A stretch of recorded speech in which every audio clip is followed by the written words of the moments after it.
So it's a painting, Snowscape at Night. And Susan Sugar is the watercolor to the right of the skinny sculpture on the shelf. And it's a watercolor of a sky in Florida. So these are very open events. Everybody is invited to jump in at any time. If you have a thought and want to voice it, just put your hand up and we'll try to recognize you. While people up here are talking, you're all free to jump in on top of each other. You can argue, you can scream, you can yell, it's fine. The idea behind the panels is to get together people who are in the show who may or may not know each other, to talk about their work, about the show, about their history with me in the gallery, or about any other aspect of art or life that they feel like talking about. And I think we'll start just letting Eric have a word about introductions. Fantastic. It's very appropriate. My relationship with Hal goes back to 1981, and I met Hal at a salon gathering at Huck Snyder's loft. And actually, Huck, I realized when I was here at the last talk, could have very well been included in this show. He was a quite magical figure that introduced me not only to Hal, but many other artists who are actually in this room. So this is a piece that Huck gave me in 1990 for Christmas. I was the recipient of many gifts from Huck. And Huck died, as many artists did, who are in this room through the AIDS crisis. At the salon where I met Hal, I also met Luis Frangella, who did this piece up here. What a big face in the corner. And who also is a man who died through the AIDS crisis. David Rondarovich was also in the show. Judy Glansman, who did a little circular face, who is happily alive and one of the many shepherds of telling our story. Also Craig Coleman is a man that I knew with this charred totem-like figure. So through that, there are other associations. When Omloff was a teacher of mine, my freshman year in 1980 at SVA, Lucio Pazzi, who did the Black and Red, was a teacher of mine at the MFA program at SVA in 2000, where I was given a scholarship to go there to reacclimate myself to life again, having been reborn through the grace of the protease inhibitors, which came out and transformed the AIDS crisis. So it's a big family. It is a big family. Right. And then ongoing to meet the panelists here. So it's a reminder of how New York has changed and grown, keeps reinventing itself. Thank you. Nancy? I don't really remember the first time that I walked in. I just remember being really impressed with your space on Franklin Street, and it must have been in '76. It was. And do you remember any of the details? I don't really remember. No, but I can pinpoint the year because we were only at Franklin Street for 2 years, 75, 76, 77, part of the first and last year. And we moved to this building in 77. So I had a beautiful show at your place, and that was wonderful, and I was so blessed, and I so appreciated the opportunity, and I was a young artist, and you gave me this amazing chance to show my work in a solo exhibition in Tribeca, and it was wild and wonderful. Yeah. Those were the early days of They were really early days. Actually, it didn't have a name yet. Pardon me?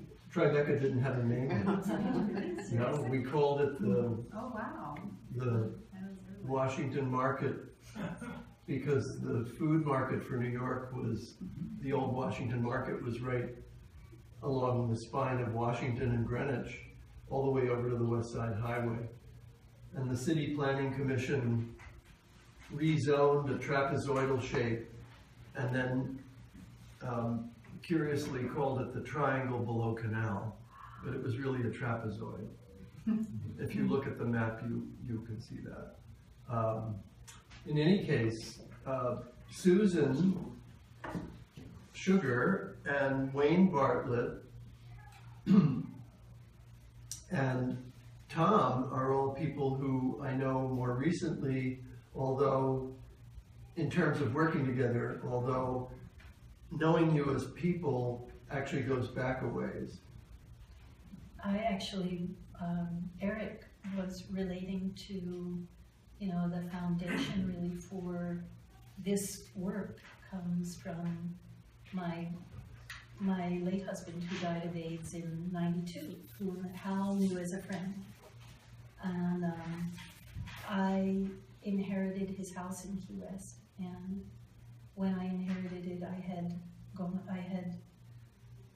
really gone from being a dancer to a painter, but I had just kind of come out of art school, didn't know necessarily what I was doing, and Manfred gave me, he was quite a character, an artist, musician, architect, and he gave me a house like in the Woody Allen movie where you have a little Monopoly piece in your palm of your hands, and at the memorial, someone asked me, does the house have a mortgage? And I said, what's a mortgage? I was a dancer, and it went all over town that I was being facetious. And then I called the lawyer who was handling Manfred's estate, and I said, Terrell, I have a question for you. What's a mortgage? And he said, oh my God, it's true. But anyway, I didn't know what to do with Key West, with this house, and with my art, and my dermatologist had told me that I shouldn't be out in the sun really after 9:30 in the morning in the tropics. So I thought, well, I'll go out and paint at dawn. And that was 22 years ago. And the subject caught me, it met my emotional needs. You know, if anybody says, oh, your work is serene, I'm like, you've got to be fucking kidding me. You know, it was really a plea for answers when there were no answers. It was a way of transcending grief, and now it's more a dance, but very much part of, you know, how I'm just now getting to know, really. I had met you in New York, though, with Manfred when you were in your loft on Fifth Avenue. That's all a dream. You remember that? I do, It was and I a white remember the party. little door that connected from one building to the next. You'll have to come there. Yeah. I don't sleep on the floor anymore. And I've written about art, and I remember interviewing Susan to write about her work, and she said, well, I get up before the dawn, and I pack my brushes and my paints and my paper, and I go to one of my favorite spots, and I watch the sun come up and I paint. And by the time the sun hits my face, I'm ready to leave. And I thought that was such a wonderful story about how you had approached painting the sky. Yeah. Thank you. Just great. So Wayne and I got to know each other through another artist.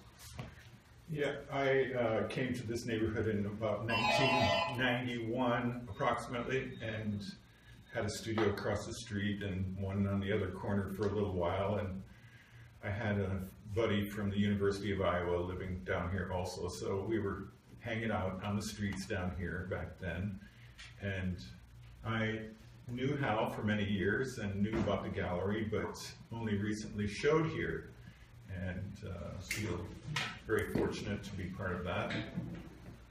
I have an affiliation with a number of the early artists that showed here. Gene Heistein, which is the black circle in the far right corner. And Susan Harris, next to that, whose loft I lived in for 18 years. And they are both now deceased, but lovely people. And Keith Saunier is the little figure in the black frame, a little more towards this side of the wall, who I worked for many years. And Tom, how did we meet? I sent you a postcard. And you called me up one day and said you had a customer for this print. And it was, the postcard is a hemlock tree and it's 9.5 feet tall, the oil painting. And Hal got a sold a print that was 11.5 feet tall with a 12-inch border around it and a 12-inch frame. So New York Life Insurance has this 13-foot frame print in one of their And offices. that tree is, you actually created that in the Adirondack? Catskill. Catskill. Yeah. Right, yeah. When I was first starting to paint, I just was excited to work really big. And unlike Susan, you like to paint at night. Yeah, a lot of the time I paint at night. The hemlock tree was done on like weekends and vacations, but after everybody's closed and nobody's making phone calls, it's a better time to paint for me.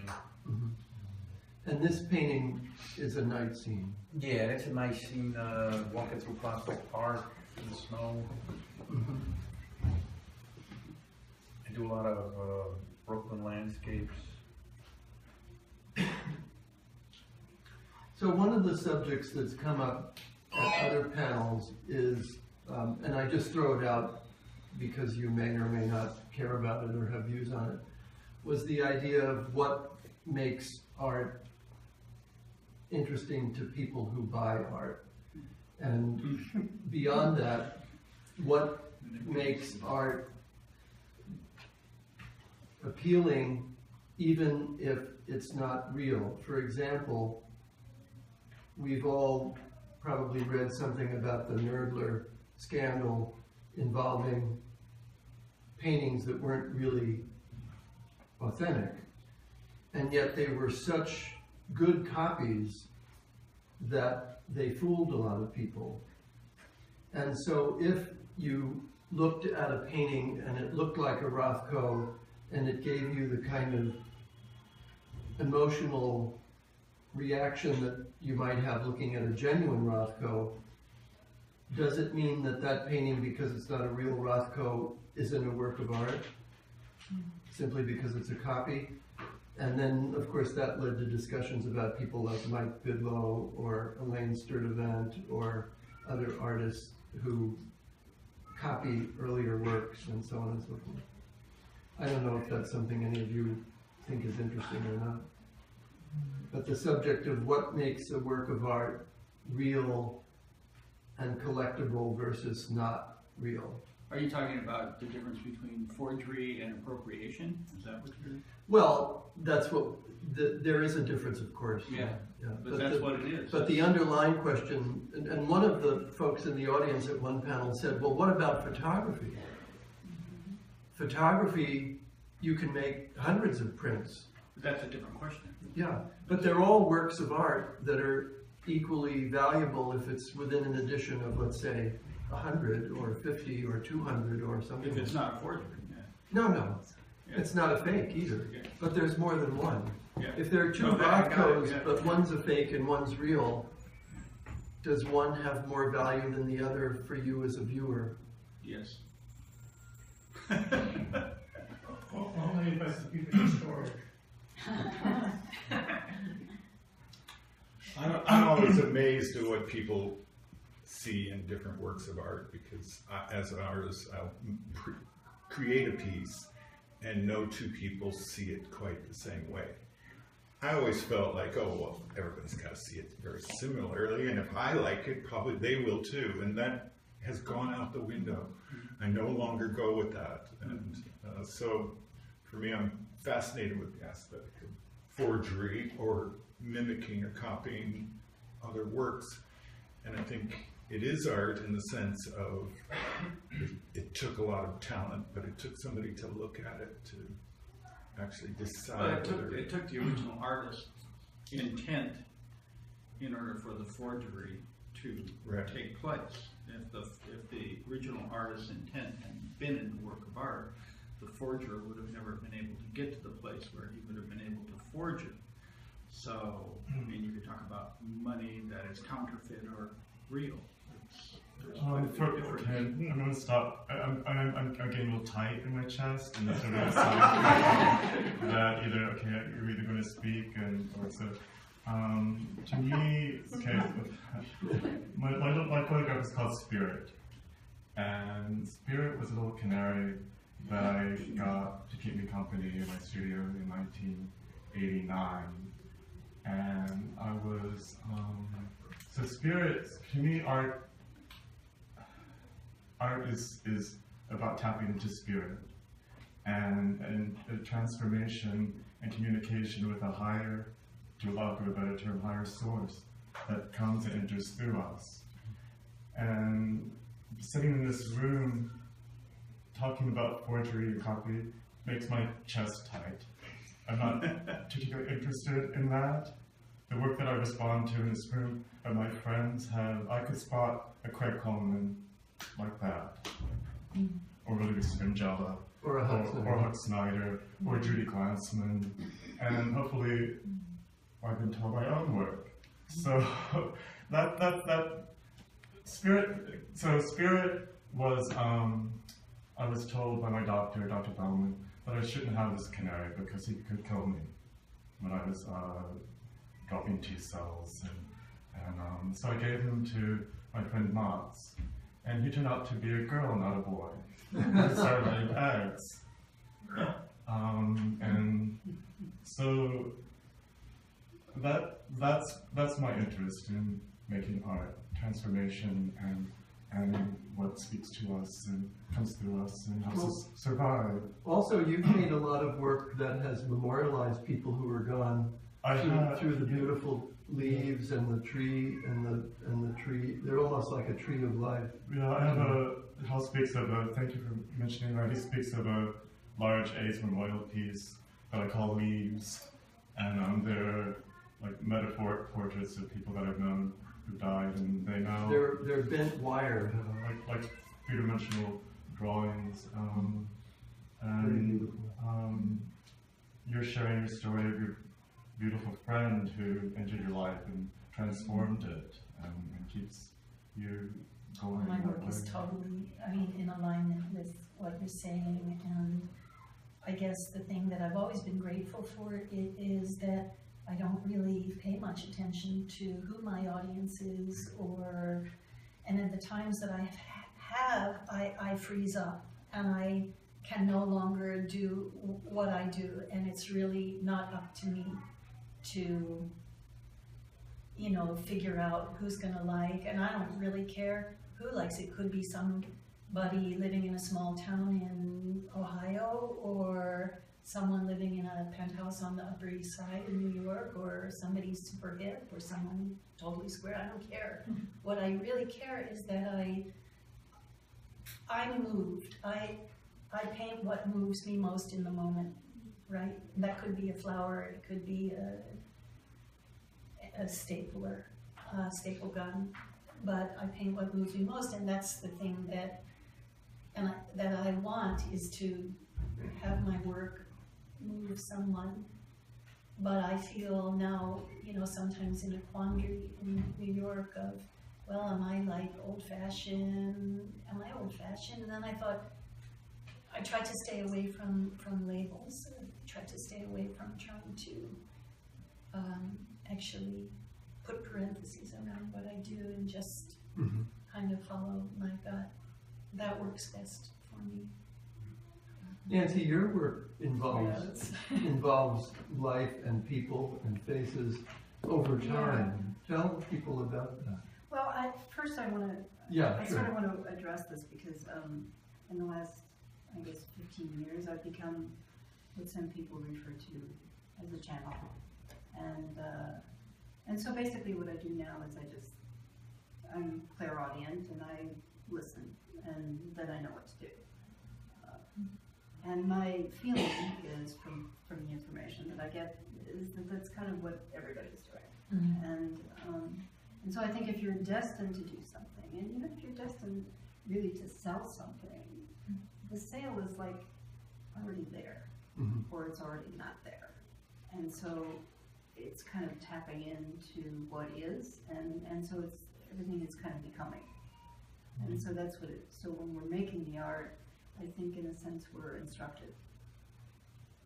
Is that, I very much relate to that. yeah, And even in keeping with how I'm mentioning my piece Leaves, which has grown to represent more than 250 people that I've known, I feel that these people I'm connected to, and at my best if I'm tapped into them, like even being reminded of Huck's work as I was coming here, and that he, right. I mean, I actually could really use more of Huck's spirit to help me with some things I'm going through. Mhm. And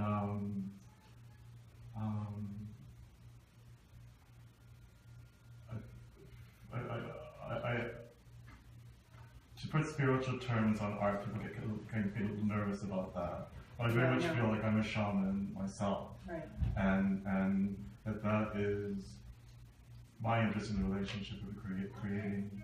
And I need to sell my work to keep a studio. That's just the reality. yeah, And I'm not the best at that at times.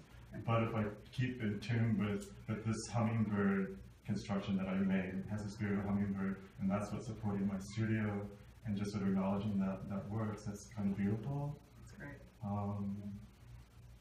And New York, I don't know that anyone in here wouldn't realize that New York becomes a less and less friendly opportunity for a creative spirit to thrive in real estate, which is so important to acknowledge.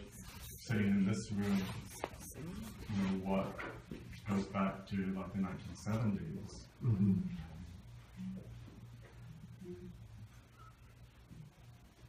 So, anyway, I've forgotten now what your original question was. Faces. Faces, oh, okay. I think, I mean, I came to New York in '68, and I had an idea to create a machine that would age you. And there was, Robert Rauschenberg at the time had an organization called Experiments in Art and Technology. Do you guys remember EAT, Experiments in Art and Technology? And so this idea to age people is something that I went to them with in either '68 or '69. And they paired me with a computer graphics person, a very early computer graphics person. And I got together with him and I said, this is what I want to do. And he said, well, okay, this is the state of art of computers. And he showed me this pen and this tablet and he drew on it. And I said, you could do that with a pencil. You know, what do I need it for? And he said I was going to have to wait for the technology to catch up.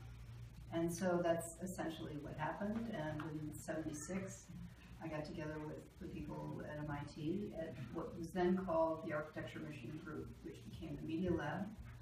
And with this idea to create people older in the matter of, you know, less than a minute. We worked on that at MIT. I came out of MIT a couple of years later with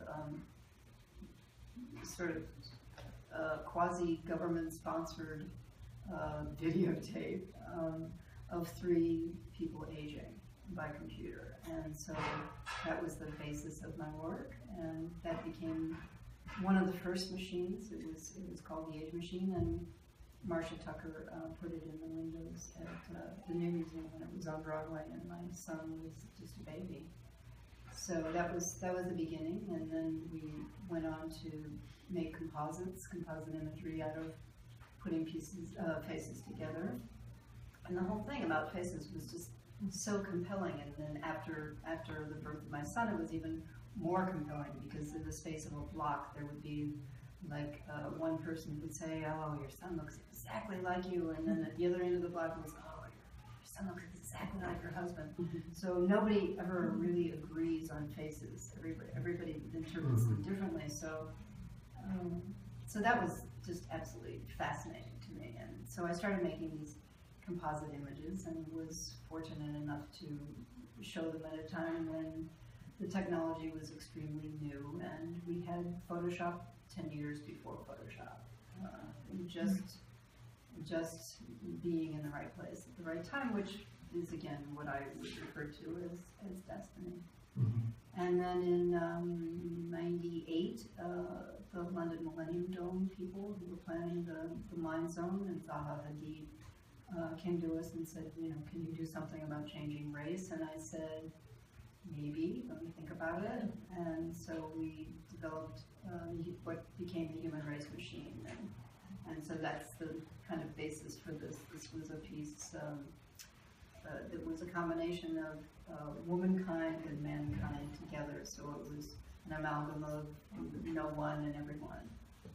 And it was weighted to population statistics, so I think it was a little bit more feminine at that point than male.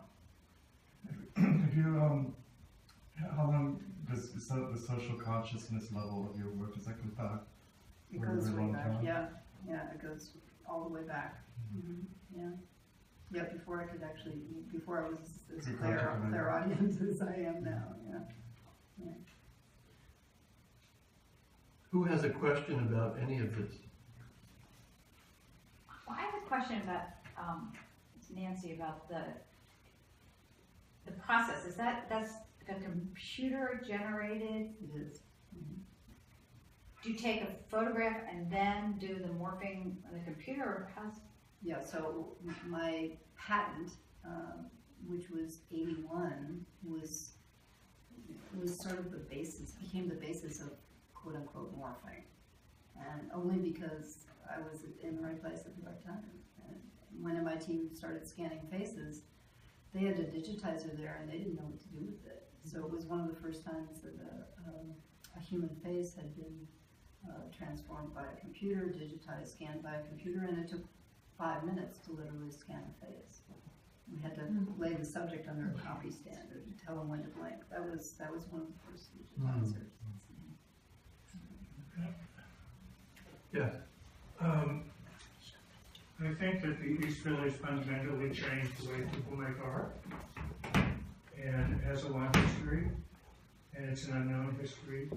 And I want to know how you see your own experiences in creating that change, how your work created the change that would come later. Because during the East Village, there was a huge, big negative reaction outside of the East Village about the art and the artists of the East Village. And now, in my opinion, that period has created many more opportunities for artists to create all kinds of art that didn't exist before. And it has a spiritual underpinning. And so you are now at a place where you produce your work, and where do you see it in terms of history? Anyone? Everyone? Anyone. Like, Well, I wanted to say one thing. I was a big fan of the East Village when I sort of became aware of the whole scene. And it was through people like Huck Snyder, David Wojnarowicz, Luis Frangella, Russell Sharon, Judy Glansman, Gracie Manchin, Rodney, who's here tonight, who has worked with Gracie, Rodney, Sir Rodney. Sir Rodney, sir. And I didn't have the impression that you just voiced, that outside of the East Village people were negative about it. In fact, when we opened a second gallery space in the East Village, which was at Avenue A and East 11th, I remember the big day for people to visit galleries in that neighborhood turned out to be Sunday. So most of the galleries, if not all of the galleries, would be open on Sunday afternoon, and people from all over town would come to my gallery and just so excited, so delighted by this new neighborhood full of all these young artists who, many of whom had their own galleries, and it was just an entire wave of enthusiastic energy from my perspective and my memory. Now, maybe I missed the whole thing that you're describing. well, I ran a gallery called Jimenez Persona, and there would be critics who came from the Times, and they would be upset at Keith Haring as not being a really great artist. And so there was, outside of the East Village, a reaction because one, it was offering a new way of seeing something that didn't exist before. Also, it challenged, you talk about art marketing, it challenged art marketing to a very big degree, and it also changed the history. And I also think that AIDS itself expanded the meaning of art. Unfortunate as it was, the result was that AIDS actually, the people who fought AIDS and dealt with AIDS actually won because it produced something really rather remarkable in a community that was just beginning to experience freedom. And so the thing is, it's revolutionary. Where is it now? I lived in the East Village, well, this kind of goes back to destiny for myself. My Uncle Lige Clark was a really early gay rights activist, and he lived on 7th Street between 2nd Avenue and 1st Avenue. And my first apartment was on 14th Street, 7 blocks from his house between A and B, and I moved there in 1980. And though he was killed when I was 13, I felt like for myself there was this energy pool to be in the same area that my Uncle Lige was. And then me and the generation of a gay man, living through the AIDS crisis, that there was a continuum. I moved to Chelsea last year, and the struggle with my, feeling like I was one of the last holdouts in the East Village was challenging, but I got into an 80-20 building, which cut my rent. I mean, it's based on my income, and I won't say what that is because it would be embarrassing how low my income is, but I have a 1-bedroom apartment, and it's west of the High Line, and I've had to thankfully adjust, and I realized that my identity goes with me. It's not dependent on the neighborhood.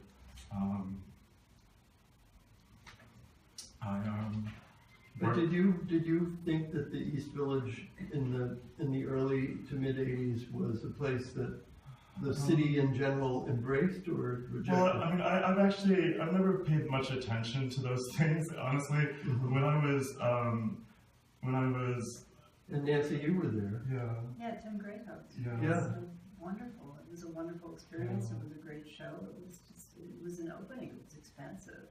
And I was dancing then, in 79, I was dancing, and we were using the basement of the library at Tompkins Square, which was, you really wanted to think twice before you walked through Tompkins Square after dusk. But it was an amazing, it was an amazing time creatively, and I think we probably didn't have any feeling about how it was viewed by other people because it was so rich artistically. It was within the so neighborhood. Rich. Yeah, it was just that's where we went. That's where we rented. For $10 you could rent the basement of the Tompkins Square Library and rehearse all night. It was great. I didn't live in the Lower East Side, but I've worked there every day, and most of my friends were there, and I showed it from Burson Gallery a couple of times. I actually No, I don't think so. I agree with both of you of what you're saying about the Lower East Side. It was, on the one hand, people from all over the world were coming to see the exciting art place. But on the other hand, like the academic art people in the art magazines were saying, this is kid stuff, there was like a generation gap. It was considered, definitely this is not the good art from Soho. Considered unimportant. It was considered not as good as 57th Street art galleries, or Soho art galleries. It was more insurgent and youthful, and people compared it to the hippies and the yippies, and so both of that was going on at the same time. And there was a lot of really great art, and there was some stuff that wasn't so great, So it was a mixed bag, but there was so much energy and so much art. So many people loved it, and so many people didn't. It's the first time artists really ran the show. Not dealers and collectors. Artists. That's really true in a lot of ways. That's why it was so exciting. Yeah. Someone like me could come to a place where I could have a space that's for my own personality, that is so amazing. But it really is, it is the most fantastic experience to have gone through because it was so vital. I was from an outsider. I was an outsider then. I was in Europe and I was in California. And East Village is what drew me to New York. What year would that be? Roughly? It started in 85 or so, 84, 85. I was in France in 84. and we did nothing but, I was invited to go there to exhibit, and we did nothing but, I ran into Harvey DeRosa and Robert Combas and those guys who were completely affected by Keith Haring. And Figure out from the Ubra. yeah, really. So basically it was sort of like, I went there and got drawn back into the U.S. by that action. And I remember in '86 I finally got to New York, and I got, 85, it was 84, 85, and I like remember carrying my work under my arm like an idiot, going into the galleries, because I wanted so much to be a part of it, and I eventually moved. I didn't move to the East Village. I moved down here to Chambers Street, 119 Chambers, in the late '80s. I think 86 or 87, something like that. But it's literally it was like a magnet, and from California, from France, it was where I really needed to be. I didn't make it to the East Village, but the spirit of the East Village is what drew me to New York, besides my ex-wife, who insisted that we came. Do you think artists like Comba and DeRosa, who were part of there was a French... They were completely provincial artists who were totally affected by the imagery that were coming out of the East Village. And in fact, Leo Castelli, I think, ended up showing them a couple of times. But those guys were farm boys. They were literally, I mean, Harvey DeRosa was, I think, Parisian, but Combas was from a provincial place in the south. Yvon Lambert had shown them in Paris. Yeah, and so he had a good working relationship with them. So, but they were, it was sort of like, you see something in a photograph and that's where their imagery came from, and they turned into what and I showed with them in the '80s, and they were very naive, cocky, wonderful Frenchmen. But it was the whole reason to exist as an artist came down to coming to the East Village. How many people here remember going to galleries in the East Village? So most of you. For me, not only the galleries, but you mentioned that you were a dancer, highlights to me the fluidity of art and theater and dance and culture and club culture and nightlife and performance art was performance really art. born. Exactly. And the piers. Meredith Monk.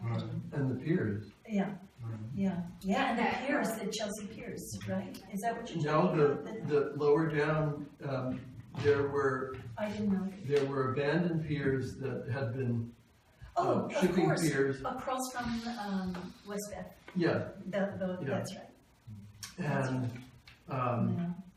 a number of artists, Wojnarowicz, Frangella, to name two, would go there and paint huge murals in these abandoned spaces.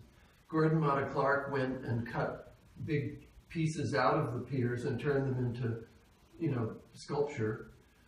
He worked actually for several months till the city figured out what he was doing and arrested him for it. And eventually dropped charges, I'm happy to say. But yeah, it was a fascinating time. And I think that, that was a kind of extension of that energy of East Village. The whole city became the canvas. I mean, Frangella, this big piece of, Luis used to go to construction sites where at the sidewalk level there would be walls of plywood put up and maybe a little hole cut so that you could peep in to see what was going on, but mostly just a wall that would be painted gray. And he would go to the wall and paint murals on the walls, and then he started doing where the corners were, he would paint a face, so the corner became the nose of the face. They were extraordinary. From a distance it became a three-dimensional face until you got up close and realized it was just the corner of the wall. And those were, just giveaway art in the street. I mean, Keith did all the subway drawings on the black fillers between paid ads. And that was what? That was really before, that was 79, 80, 81, right in there. So it was a fascinating time, a lot of energy. Do you think that the same energy is around now? Do you think the art world now is sort of staid and overly organized? It's overly moneyed. Overly moneyed? Yeah. Commodified? Yeah. And I see a little breakdown in the structure of galleries, especially from that time period, because that's the first time artists suddenly started showing their own work and In their own space. in their own spaces. And so it was like Insta Gallery, and they were running them. But it was about that time that I noticed less representation from an individual gallery, and I kept asking for years, who's now? Do you represent your artist, or are you just showing them and using them? And you know, because I heard about galleries promoting work to other countries and other places. So it started to change then. I don't think it was blamed on that, but it did start a dilution of the notion of a gallery. And then years later, it's now have as many galleries as you can get, where we used to have maybe dedication to one gallery group. Well, there's much more opportunity now for artists to do whatever they want to do. And the other thing is that it's a two-tiered art market. There's a very expensive high-end art market that is way beyond the normal person's reach when you ask the first question. And the second is an art market that's coming from the ground up. And the thing is, it's really going with the global economy. My studio in Queens, right across the street, they just built a huge warehouse for art. The art is never seen. Art storage. Right. I just got a studio at Mana Contemporary on Jersey City, and I've not been. It's a great complex. Yeah. I've yet to start unpacking because I've got a lot of odd objects in old cabinets, so I don't know the facility too well yet. Though from what I see, the complex is oriented around storage, but also things that can be seen through the different foundations that have more like viewing rooms. So there's these glass walls, and you can go through the hallway and actually see them display. These obviously are moneyed organizations, which is different, but the concept it seems really inviting and creatively energized.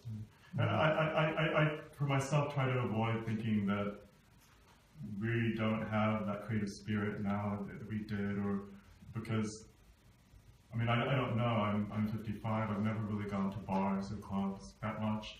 Well, not since the 90s, I did a lot then. But I'm fortunate to be associated with groups like Visual AIDS and the Leslie Lohman Museum of Gay and Lesbian Art, where there are these really vital young people and intergenerational groups, and so I have friends who are in their 20s and 30s that are leading very vital lives and give me tremendous spark. I think what this gentleman was talking about are warehouses where people who treat art as an investment opportunity, as a commodity, will buy a work of art and they will put it in the warehouse, and there are significant tax advantages for people in high income brackets to treating art that way. It's very complicated. There was a fascinating article in the New Yorker a few months ago about a Russian who basically moved art around from one warehouse to another, and it's too complicated to get into here, but worth looking into if you're intrigued by it. Jeffrey Deitch, when he was a young guy, did a salon evening in my loft, and at that point in time he was earning a living working at a bank, and he eventually went on to be one of the pioneering founders of Citibank's Art Investment Advisory Service. And that idea was to turn art into a commodity for high net worth individuals who could then put part of their assets into art. The missing equation, of course, was that they probably had no idea what they were buying, as long as someone told them it was a good investment, that was enough. But if we go back in time to people like Henry Clay Frick, or Nelson Rockefeller, or any number of other high net worth individuals who were great collectors, there were always art advisors and dealers who focused on those people and helped them build collections. And so the question often becomes, or still is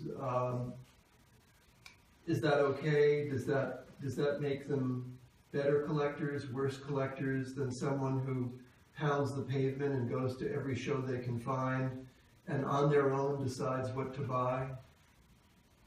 I would always get nervous thinking that anyone was buying my work as an investment. I went to the buy it because They want like to live it. with it, yeah. Right. Yeah. And, Yes. Do you believe that what has been said in the last half hour, if we change just the nature of the words, East Village and the names of the collectors, do you really believe that it was any different in 1880 or 1680 or 1680 BC? Hasn't it always been the case that there are investments and crafts and designs and jewelry and architecture that people think is going to become valuable, and they try to corner the market? I don't think it was any different in the days of Pericles and Socrates. Maybe not. The commodification of art. I'd like to say, I just met a collector in LA who has massive amounts of photography, and he's what he's doing is organizing things so that the cities that don't have great art museums have his collections touring, going from city to city, and that I think is awesome. So I do think that there's collectors out there who have integrity, who are working to help get the work out there. So it's not just The individual. Yeah, Yeah. So as a cultural enrichment for the public. Absolutely. Mhm. Yeah.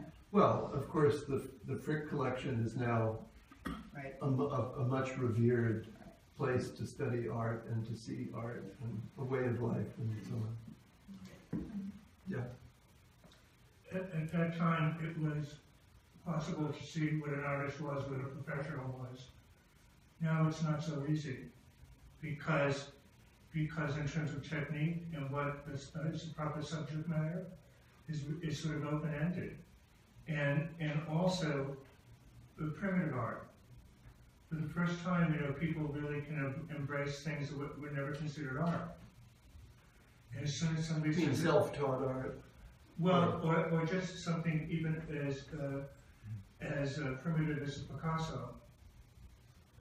And so the language, it's about a language that changes culturally, and art for the longest time was in service to a certain class of people.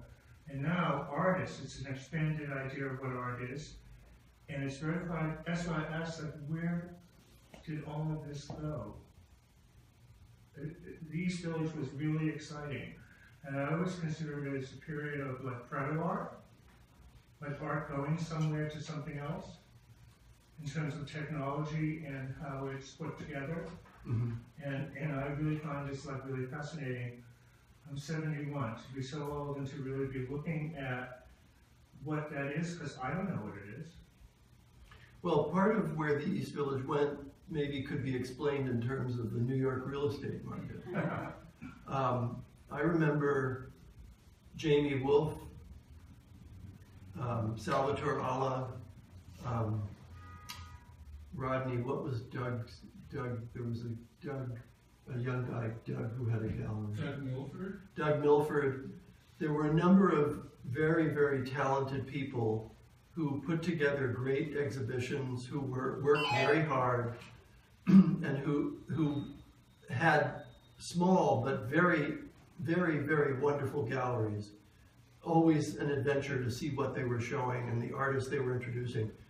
And I remember there were real estate brokers from Soho who regularly would come around and canvass the neighborhood and sort of playing the flute, the Pied Piper flute, luring these young dealers to Soho, because they were creating what became known as the Soho mall buildings on Broadway. The building that Dean and DeLuca is in at 560 Broadway, that was one of the Soho mall buildings, and just to the north of that same side of the street was another one, and just to the north of that was yet another one. Salvatore Alla moved to 560 Broadway. Doug Milford, I think, moved there. A number of people were lured. They all had this idea, I think, that, oh, if we move to Soho and get 5,000 square feet, and we'll be the next Leo Castelli. Well, unfortunately, in 1988, the stock market crashed, and a lot of people were out on margin call, and a lot of people who were buying art enthusiastically couldn't do it anymore, and there was a real compression of the market, a real change, and a lot of the folks who had moved to the Soho loft neighborhood and had beautiful spaces suddenly were out of business. They couldn't pay the rent. They hadn't ramped up to that level of sales, and they had to hire more people, so on and so forth. So I think eventually, that the '88 crash plus the people who had left the village to make it big in Soho, those factors were behind the crash of the East Village, unfortunately. And AIDS. AIDS certainly played a role, yeah, absolutely. My first apartment in the East Village was $29 a month. It's now a Freeman Alley. Hardly free. You all have some thoughts about I think the real estate industry also destroyed the Lower East Side in a different direction, because for artists that weren't invited to go to wonderful Soho, we were told, and when I was at Pratt or when I was with different art groups, real estate people would come to us and say, we want to make Coney Island the next Lower East Side, we want to make Red Hook, Park Slope, Williamsburg, Greenpoint, Long Island City, Astoria, parts of New Jersey. They wanted that to be the next Lower East Side, and it was purely part of gentrification. They wanted white faces, artists, college-educated people, bringing in culture and having concerts in the galleries and gentrifying the neighborhood. Yeah, and the gentrification turned over so much that it was never a Lower East Side. It's never going to be, even Dumbo or Williamsburg. But that was a big part of it too. I mean, so many people I know moved to Williamsburg. Artists in this show, I can think of two, including Mason Bolt, whose piece is at the very top here, the blue and green. Mason had a studio in Dumbo, really right under the bridge. Yeah. And when you went there at night, the streets were filled with broken glass. It was a pretty rough neighborhood.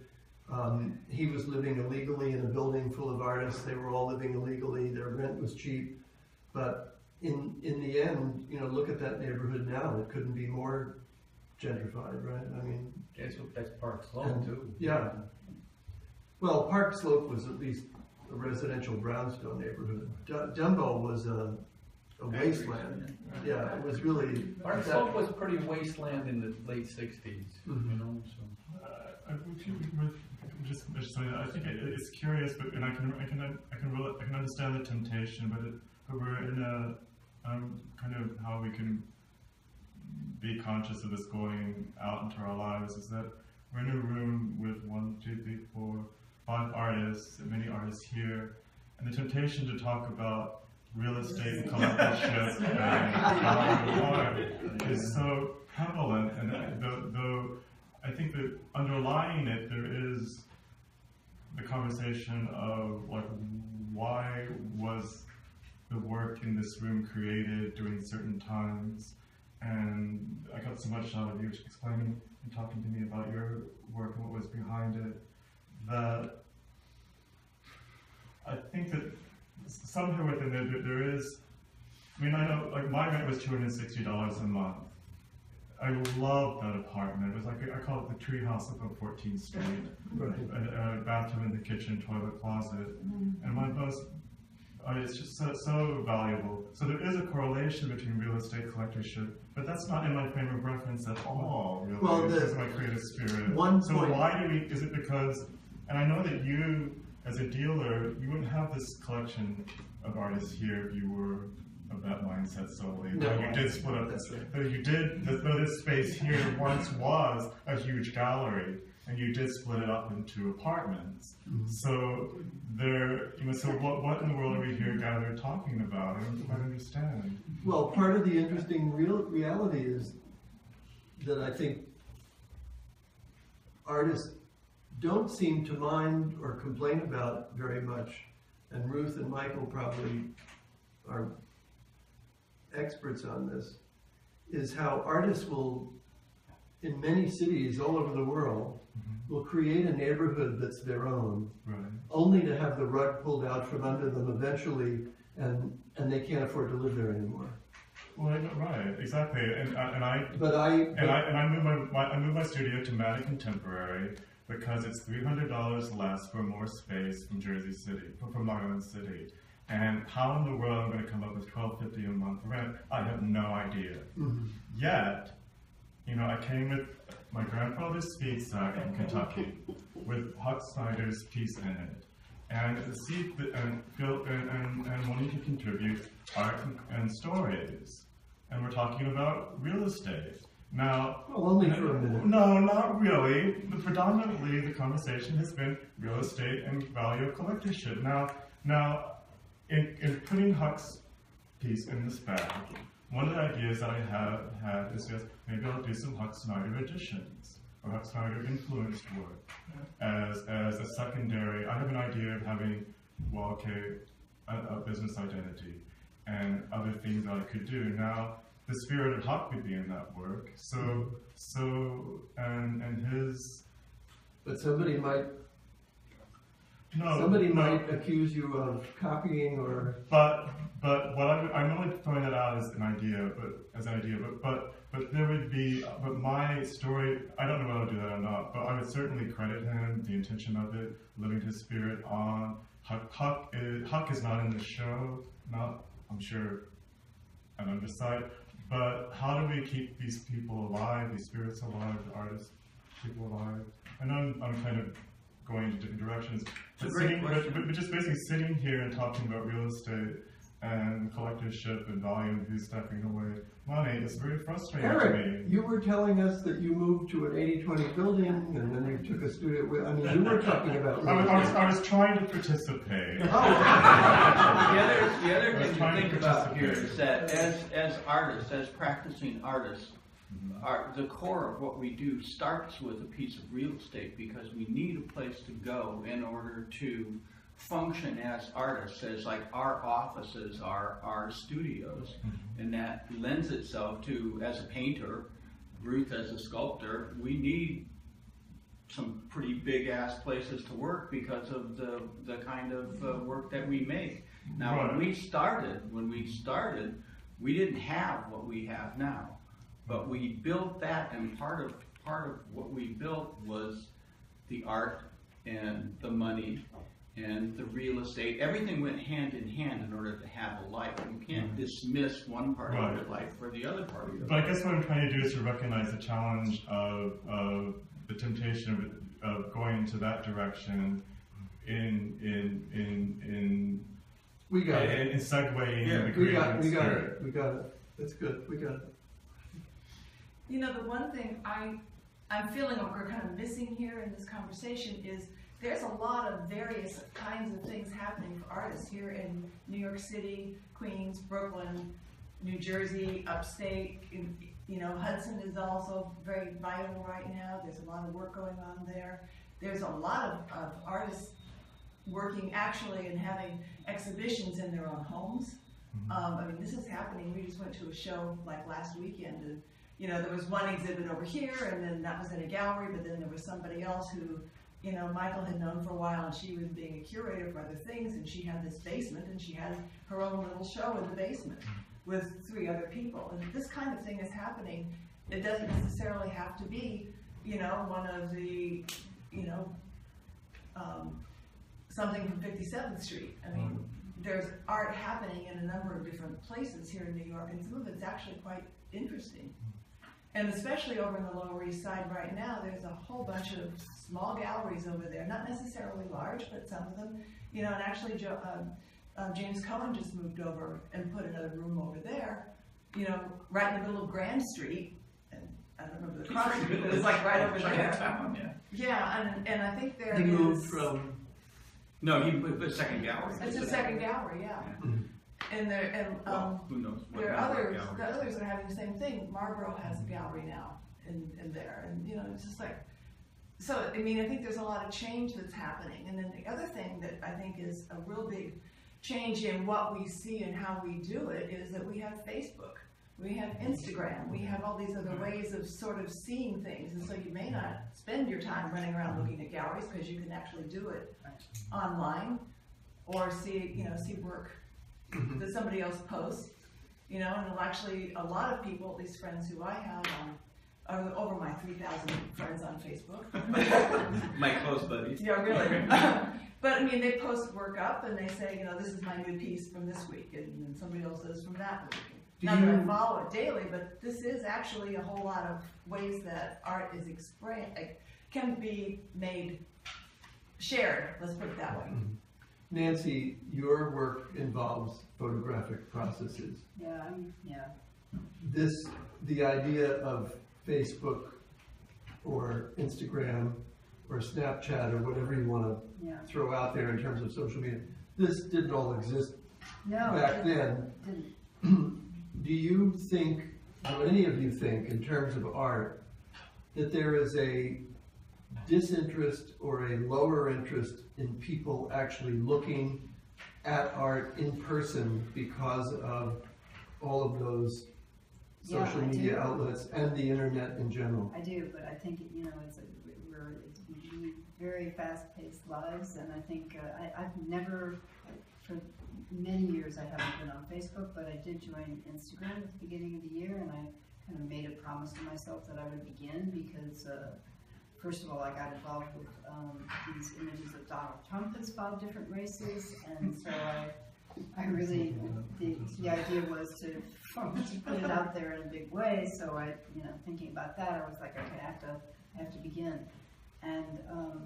And so, you know, I'm on Instagram now, and I think it's really added something in a sense that I didn't really realize that it would, and it gives me an opportunity to post things from the past 40 years of art making that I've been making, and that is very cool. And then to have people respond to it, and I have about 600 followers, but they're loyal, and to be able to post things and get some feedback, and then, you know, have other people that I can contact, and I think it's great.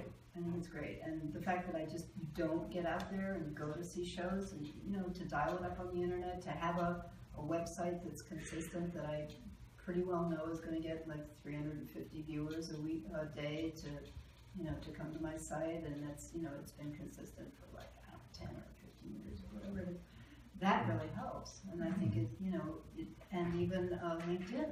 LinkedIn has been a great resource for me. If you guys are not on LinkedIn, I highly recommend that you know, join LinkedIn. It's not the same as everything else, and it's a lot easier. So, but if you're an image maker, I think Instagram, people really look at Instagram. They do. Tom, what do you think about A lot of different things. I think everybody that I know is really pressed for time. One thing about the internet is that there's so many choices. I really, really wish it would get more standardized. I know people that, you know, they only text, or they only do Twitter, or they only do, you know, and it's just too many things for me to get involved in. I mean, But what about art? Do you think images of art take away from seeing it in person? No, I don't. I think I've always felt very strongly that I'm really grateful that I live in the time I do, because at 3 o'clock in the morning, I can look at Michelangelo's artwork, and I'm never ever going to be able to go to Rome or Florence. Yeah, Is it Rome? Yeah. You know, I can read Shakespeare. You know, I don't live in the 1500s in England. You know, I mean, I've had people buy my artwork off of websites. There was one gallery in Brooklyn put some of my stuff on their website, and 12 hours later they sold a piece to a woman in Los Angeles. We have no idea how that happened. You know, So she never saw the actual artwork? No, and And she didn't know your work firsthand? I have no idea. Oh, you don't know? I mean, it was, you know, it was a small thing on a website, and in 12 hours they sold it, you know. So I've sold stuff to people in India and Germany, and I've had really nice communication with people who live in very, very small towns, and they've never been to New York. They don't think they're ever going to be, but they love my New York landscapes, and it really opens up a whole different part of the world. I also think that Amazing. the experience of seeing something online and then seeing it in person can be really enhancing for the art. That's what I think is really amazing. That's just very cool to see an image on Instagram or Facebook or on a website, and then to see it in person. I think it comes alive. I think it's great. But in Tom's case, he's talking about people who never saw the real thing at all. What could be better? What could be better? Yeah. I think it's great. Sometimes if someone sees an image of mine on the internet and they assume that it's huge because people are working very big, and they assume that it's huge, and then I tell them it's 4 inches by 9.5 inches, and it's a funny kind of scale thing. I enjoy. I see a lot of people in galleries bumping into each other because they are texting and taking photographs and looking at art on their cell phones while they're standing in the museum. But remarkably, they're actually there standing in front of it. Now we're hearing about people, and I know this happens, of course, all the time, people who never see the art at all. Colleagues of mine have remarked that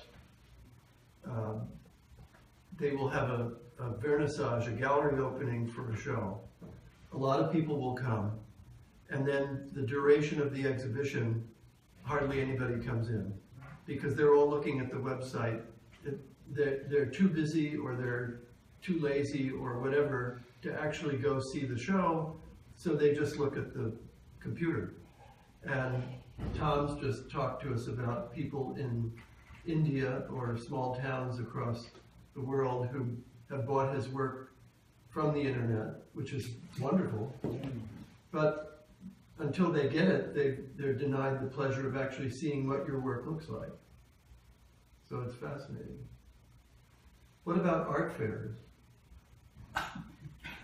We should wrap up, I think. I was wondering for myself, and something that interesting for me personally happened in my perception of things, going from talking about the East Village and how vibrant it was and fluidity of dance and music and culture, and then going into talking about social media and Facebook. For myself, what I hope I'll take away and remember is that as I go through like my social media kinds of persona, which is a world which is actually relatively small, that if I take my experience of having lived through that time and transfer it to what I see coming up and popping through, that my world can open up and diversify, and the influences that I have now will feed in a similar way that I experienced when I was a young man in the 80s and 90s. So for that I'm very thankful of having been here.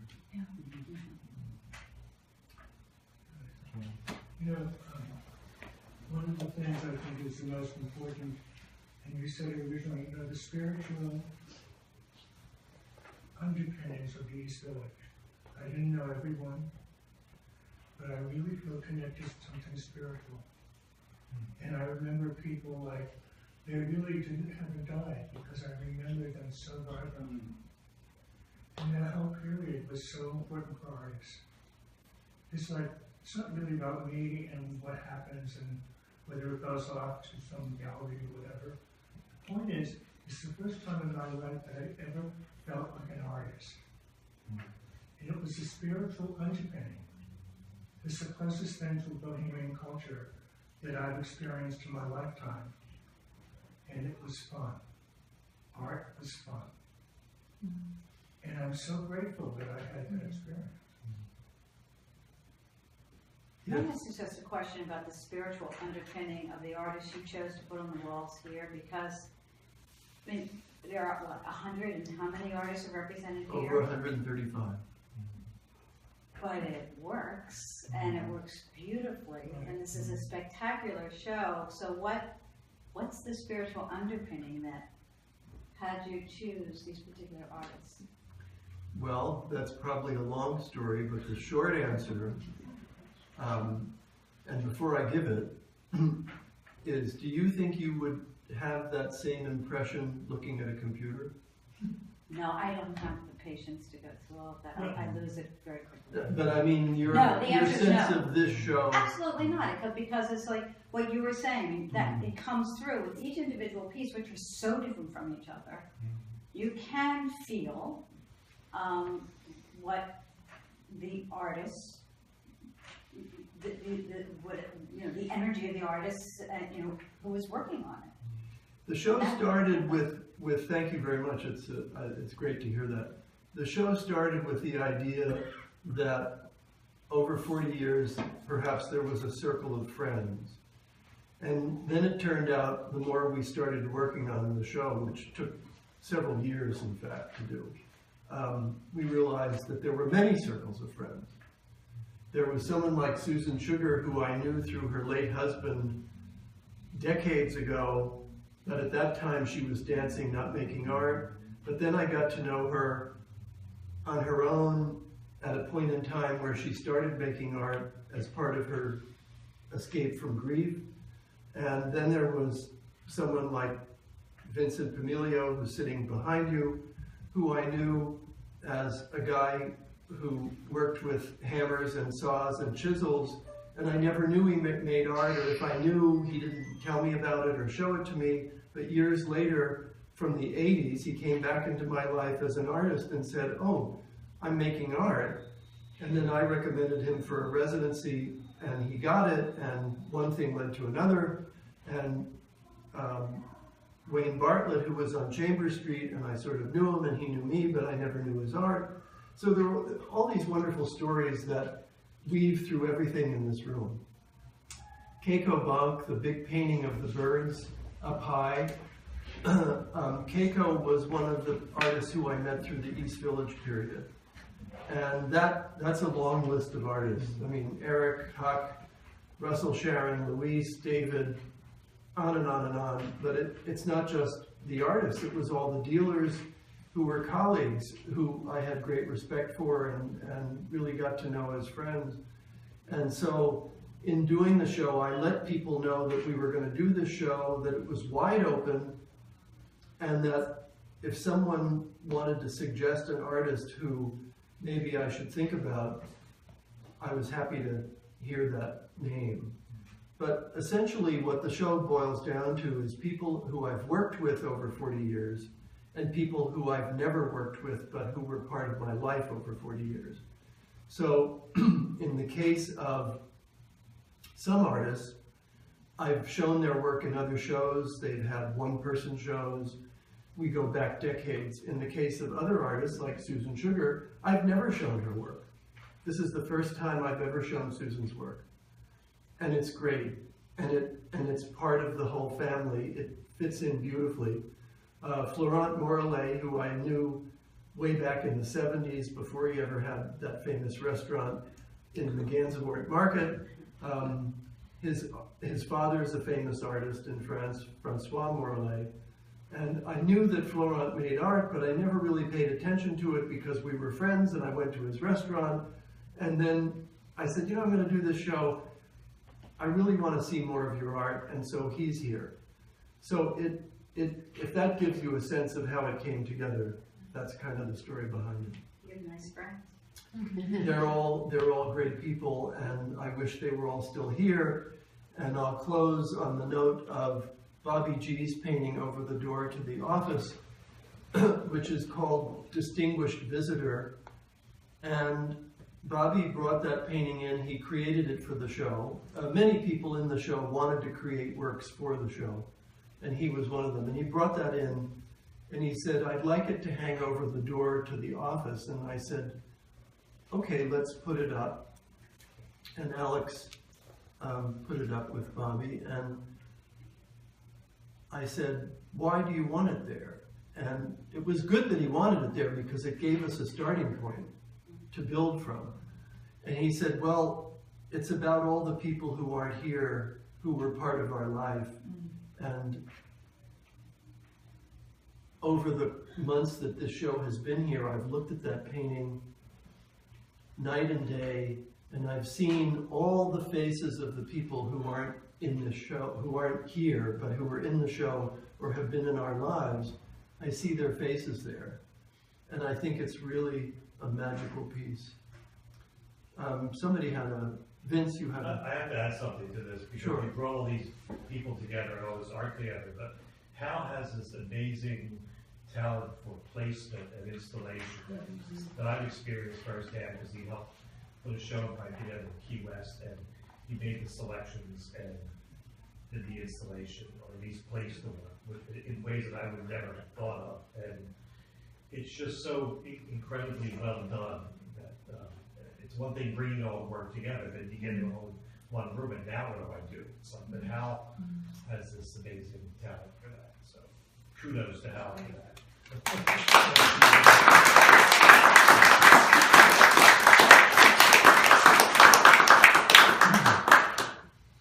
Having survived over an hour of talking,